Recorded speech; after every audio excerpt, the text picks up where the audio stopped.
कहिए कैसे हैं आप। क्या करें कि लोग हमारी रिस्पेक्ट करें। देखिए, अगर हम चाहते हैं कि लोग हमारी रिस्पेक्ट करें और वो दिल से करें, तो हमें रखना होगा कुछ बातों का ख्याल, और वो बातें हमें दिल से अपनानी होंगी, तब फर्क पड़ेगा। तो क्या है वो बातें, इसी बारे में मैं आज आपको बता रही हूँ 7 बातें। सबसे पहली बात, हमें खुद की रिस्पेक्ट करनी होगी। हम चाहते हैं ना कि लोग हमारी रिस्पेक्ट करें, तो हमें सबसे पहले खुद की रिस्पेक्ट करनी होगी। करते कहाँ हैं हम? खुद को कितना डीमोटिवेट करते हैं, मैं ऐसी या मैं ऐसा, मतलब अपनी कोई वैल्यू नहीं समझना, खुद को कोसना, ब्लेम लगाना, नेगेटिव बातें बोलना, मैं तो धरती पर बोझ हूँ, इस तरह की बातें बोलना। जब हम इस तरह की बातें बोलते हैं तो लोग कहाँ हमारी वैल्यू करेंगे, कहाँ हमारी रिस्पेक्ट करेंगे। हम तो अपनी रिस्पेक्ट उनकी नज़रों में खुद ही कम कर रहे हैं इस तरह की बातें बोल के। तो खुद की वैल्यू कीजिए, खुद की रिस्पेक्ट कीजिए, ये बहुत ज़्यादा ज़रूरी है। वो एक बड़ी खूबसूरत सी लाइन है, खुद की भी इबादत कर लीजिए ज़रा, क्योंकि खुद में खुदा रहता है। समझे आप इस बात को। अब आती है दूसरी बात, दूसरों की रिस्पेक्ट करनी है। अब जैसे बात थी कि पहले तो हमें खुद की रिस्पेक्ट करनी है, अब हमें दूसरों की रिस्पेक्ट करनी है। देखिए, जैसे रोटी में घी लगाकर उसका स्वाद, उसका टेस्ट बढ़ जाता है ना, वैसे ही नाम के साथ अगर हम जी लगा के बात करेंगे ना, तो इज्जत, मान सम्मान बढ़ जाता है। तो हमें देनी चाहिए, दूसरों को इज्जत देनी चाहिए, और इस पर्पस से नहीं कि भाई हम देंगे तब हमें मिलेगी, ये सोच नहीं होनी चाहिए, बल्कि ये हमारी आदत में ही शुमार होना चाहिए।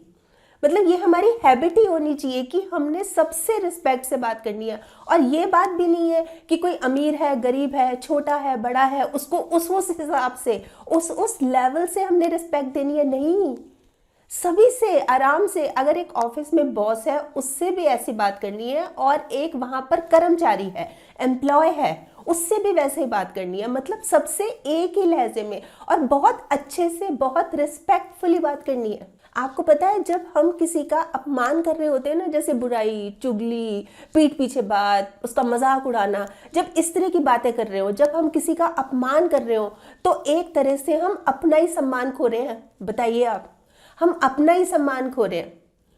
और जो दूसरों को सम्मान देता है ना, रिस्पेक्ट देता है, असल में सही मायनों में तो इज्जतदार वो ही है।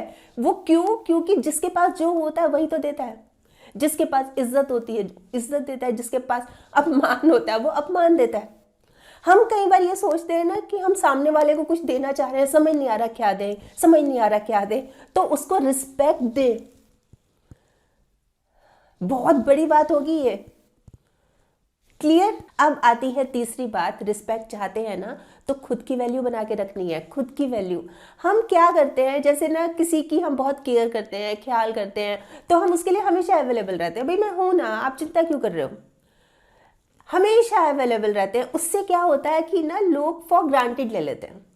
मतलब कि भाई ये तो है ही, ये तो है ही, इसकी क्या मतलब, कहना क्या है, इससे पूछना क्या है, ये तो कर ही देगा या तो ये कर ही देगी, इस तरह की बात। या फिर हम कई बार मना नहीं कर पाते, है ना भाई, हम मतलब खुश करने के चक्कर में, या हम बहुत केयरिंग नेचर हैं, हमसे ना नहीं होता, हम इस तरह की बात नहीं कर पाते, तो हम मना नहीं कर पाते किसी भी काम के लिए। हाँ, हम कर देंगे, हम ये सोच रखते हैं। मतलब एक तो अवेलेबल रहते हैं, एक किसी काम के लिए मना नहीं कर पाते, तो लोग हमें ना अंडर एस्टिमेट करने लगते हैं। मतलब दूसरे शब्दों में अगर मैं कहूँ, हम अपनी वैल्यू खुद ही कम कर रहे हैं। मतलब हम ये सोचते हैं दूसरा नाराज ना हो जाए खुश करने के चक्कर में। जहाँ तक खुश करने की बात है ना लोगों को, तो देखिए, जिंदगी गुजर जाती है लोगों को खुश करने में। जो खुश हुए वो अपने ना थे, और जो अपने थे कभी खुश ही नहीं हुए, कभी खुश ही नहीं हुए वो। तो थोड़ी सी ना अपने हिसाब से जीनी चाहिए जिंदगी। मतलब इतनी ज़्यादा इम्पोर्टेंस लोगों को नहीं देनी चाहिए, थोड़ी सी अपनी वैल्यू बना के रखनी चाहिए। और इसी के साथ साथ बात बात पे सॉरी भी बोल देते हैं, आई एम सॉरी, मुझे माफ़ कर दो, मेरी गलती थी, मेरी गलती थी। अरे अगर गलती है तो माफ़ी मांगो, बिल्कुल मांगो, कोई दिक्कत थोड़ी ना है। पर बिना वजह के सॉरी सॉरी बोलते रहो, मतलब ये जानते हुए भी कि हमारी गलती नहीं है, बस उसको खुश करने के चक्कर में, ये चीज़ नहीं सही। इससे हम इनडायरेक्ट वे में अपनी वैल्यू, अपनी रिस्पेक्ट कम कर रहे हैं। तो समझिए इस बात को। हम चाह रहे हैं ना लोग रिस्पेक्ट करें, यहाँ तो हम खुद ही उनको मौका दे रहे हैं कि वो हमारी रिस्पेक्ट ना करें। अब आती है चौथी बात, रिस्पेक्ट चाहिए ना अगर हमें, तो हमें ये बचकानी हरकतें, इमेच्योर बिहेवियर है ना, इसको बंद करना पड़ेगा अगर हमें सही मायनों में रिस्पेक्ट चाहिए। देखिए, हमारा जो व्यवहार है, हमारा जो बिहेवियर है, वो ही तय करता है कि हमें कितनी रिस्पेक्ट मिलनी चाहिए। देखिए, ना तो हथियार से, ना अधिकार से हमें रिस्पेक्ट मिलती है, केवल अपने व्यवहार से, हमारे अपने बिहेवियर से। और जैसे बिहेवियर में, जैसे हम बातचीत की बात करते हैं, हमारा बातचीत का तरीका, तो इसमें तो हमारी समझदारी, हमारी इंटेलिजेंस झलकनी चाहिए। और हम क्या कर रहे हैं, हम तो देखिए करना क्या चाहिए कि जब भी बोलिए वक्त पर बोलिए, मुद्दतों सोचिए, मुख्तसर बोलिए, होना ये चाहिए। और हम क्या कर रहे हैं, बेसमय बोले जा रहे हैं, बिना सोचे समझे बोले जा रहे हैं। और इतना ही नहीं, मतलब सुनने की तो हम कोशिश कर नहीं रहे, उल्टा हम बात काट रहे हैं। और उल्टा हम बात इस तरह से भी काट रहे हैं कि अपनी बात थोप रहे हैं, मैं ही ठीक हूं, मैं ही सही हूं, मतलब इस तरह से। तो क्या सोचते हैं, ऐसा करने से हमें रिस्पेक्ट मिलेगी? बिल्कुल भी नहीं मिलेगी। वहीं कई बार हम क्या करते हैं, फेक प्रोमिसेस कर देते हैं, यानी झूठे वादे कर देते हैं। हाँ, ये तो मैं कर दूंगा, कोई प्रॉब्लम ही नहीं है। देखिए, कई बार तो मतलब जिंदगी पे बनाती है ये बात, झूठे जो वायदे होते हैं, मतलब लाइफ और डेथ का सवाल भी हो जाता है। अब जैसे कि एक आदमी है, उसके फादर मान लीजिए बीमार है, और उसने अपने फ्रेंड से कहा कुछ पैसे चाहिए, ऑपरेशन कराना है, और उन्होंने कहा है कि अगर ऑपरेशन नहीं हुआ तो बहुत गड़बड़ हो जाएगी। तो दोस्त ने कहा कोई दिक्कत नहीं है, मैं पैसे जमा करा दूंगा, तुम बोल दो कि ऑपरेशन शुरू कर दे। वो उसने बोल दिया, पैसे आए नहीं, ऑपरेशन हुआ नहीं, और उसके फादर। ये जो फेक प्रोमिसेस होते हैं ना, झूठे वायदे, और जब मतलब इस एक्सट्रीम हद तक हो कि जिंदगी और मौत तक की बात हो जाए, फिर कहाँ रिस्पेक्ट रहेगी? अब उस आदमी की, उस व्यक्ति के लिए जो कह रहा था कि मैं हाँ हाँ पैसे जमा करा दूंगा, तुम कोई बात नहीं ऑपरेशन शुरू करा दो, कभी रिस्पेक्ट रह सकती है? कितना बड़ा झूठ बोला, कितना बड़ा धोखा दिया उसने। तो ये जो चीज़ है ना, फेक प्रोमिसेस लाइफ में कभी भी नहीं करनी चाहिए। आप क्लियरली मना कर दो ना कि भाई मैं नहीं कर सकता या मैं नहीं कर सकती। ऐसे झूठे वादे करके किसी की जिंदगी के साथ खेलना क्या सही है? बिल्कुल भी सही नहीं है। या फिर बचकानी हरकतें क्या होंगी, बैठे रहेंगे किसी के पास, घंटों तक बैठे रहेंगे, एक एक दो दो घंटे बैठे रहेंगे जी, बातें कर रहे हैं, कभी चाय पी रहे हैं, कभी ये कभी वो, मतलब फालतू के लिए टाइम वेस्ट किए जा रहे हैं। अपना तो कर ही रहे हैं, सामने वाले का भी कर रहे हैं। मतलब जैसे चिपकू होते हैं ना, बिल्कुल ही चिपक के बैठ गए, तो उससे क्या होता है, इरिटेशन होती है। फिर हम क्या कर रहे हैं, अपनी रिस्पेक्ट खुद खो रहे हैं। अरे इतना कीमती समय है, यूटिलाइज कीजिए टाइम को, इसका फायदा उठाइए। इतना बेशकीमती है ये, पैसे से भी ज्यादा कीमती है ये समय, और क्या कर रहे हैं, वेस्ट कर रहे हैं। तो ये चीजें, ये जो इस तरह की बचकानी हरकतें हैं ना, इनसे बचना चाहिए। क्लियर हो रही है आपको ये बातें? ये चीजें ना, मतलब हम तो सोचते हैं कि रिस्पेक्ट बनेगी इन कामों से भी, हम किसी के पास बैठे हैं, घंटों बैठे हैं, तो अगला हमारी रिस्पेक्ट करेगा।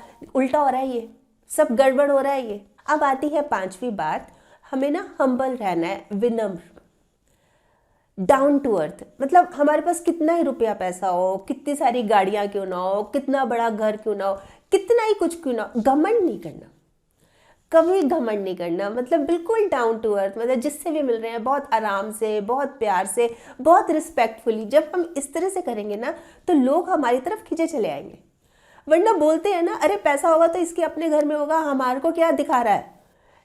हम आम बोलचाल की भाषा में इस तरह से बोल देते हैं ना, भाई हमसे तो अच्छी तरह बात करे, अमीर होगा तो अपने घर का होगा, हमसे इस तरह से क्यों बात कर रहा है। तो जो जितना डाउन टू अर्थ होगा ना, देखिए जो झुक सकता है ना, है ना, वो पूरी दुनिया को झुका भी सकता है। कई बार हम ये सोचते हैं कि हम ही क्यों झुके, मतलब हम ये सोचते हैं कि झुकने से हम कमजोर हो जाएंगे, है ना, तो हम ये सोचते हैं हम क्यों झुके। तो देखिए, तहजीब, अदब, सलीका भी तो कुछ है। तहजीब, अदब, सलीका भी तो कुछ है। हर झुका हुआ शख्स बेचारा नहीं होता, हर झुका हुआ शख्स बेचारा नहीं होता। और एक बिल्कुल सीधी सी बात है कि कद नहीं बड़ा करते एड़ियां उठाने से, ऊंचाइयां तो मिलती हैं सर झुकाने से। अब आती है छठी बात कि अगर हमें रिस्पेक्ट चाहिए ना, तो हमें अच्छे इंसान बनना होगा, एक अच्छा इंसान। देखिए, खूबसूरत लोग ज़रूरी नहीं कि अच्छे हो, पर अच्छे लोग ज़रूर खूबसूरत होते हैं। तो कोशिश क्या करनी चाहिए, अच्छा बनने की, ताकि हम खूबसूरत लगे। तो क्या करना चाहिए, लोगों की मदद के लिए आगे आना चाहिए। और ये नहीं है कि कोई हमें बुला रहा है कि हमारी मदद कर दो, हम प्रॉब्लम में हैं तब आगे आए, नहीं, मतलब देखना चाहिए, वेट नहीं करनी चाहिए कि वो बुलाएगा तब मैं जाऊंगा। मतलब लग रहा है कि इसको जरूरत है मदद की, हमें करनी चाहिए, तो तुरंत जाना चाहिए। और समान अनुभूति रख के सोचना है, प्रॉब्लम सॉल्व करनी है सामने वाले की।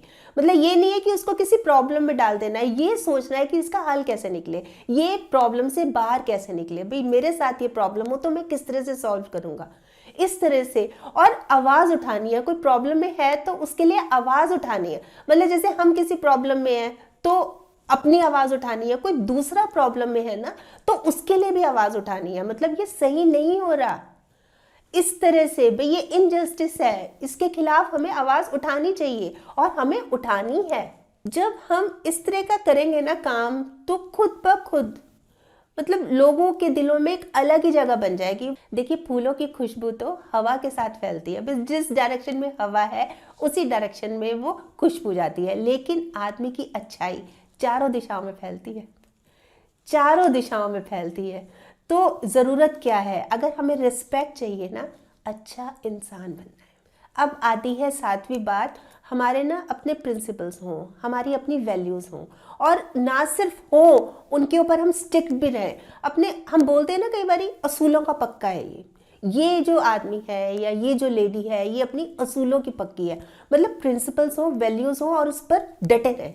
सलीका जिंदगी को जीने का दमदार होना चाहिए, अलग जो भीड़ से नजर आए ऐसा किरदार होना चाहिए। मतलब हमें अपने आप को इस तरह से बनाना है कि हम अलग से नजर आए। मतलब फेस इन द क्राउड होता है ना वो, मतलब कुछ जो हम करना चाह रहे हैं, मतलब कुछ एक ऐसी चीज हो जो हम कर रहे हो और जिससे लोग ये कहें कि हमें इन जैसा बनना है। भाई ये हमारे रोल मॉडल हैं, ये जो काम कर रहे हैं ना हम भी इन जैसा ही बनना चाहेंगे। मतलब प्रेरणा ले लोग, इंस्पायर हो हमसे, हम कुछ ऐसा करें, हम कुछ ऐसा करके दिखाएं। तो देखिए, ये तो थी 7 बातें। वैसे आप बताएं आप क्या सोचते हैं इस बारे में, आपके कमेंट्स का मुझे इंतजार रहेगा। और हाँ, अगर आपने मेरा ये YouTube वाला चैनल अभी तक सब्सक्राइब नहीं किया तो प्लीज़ कर लीजिएगा, और इसमें ये जो एक बेल का बटन है ना ये भी दबा दीजिएगा, ताकि जब भी जैसे मैं कोई वीडियो अपलोड करती हूँ आपके पास नोटिफिकेशन या मैसेज आ जाए।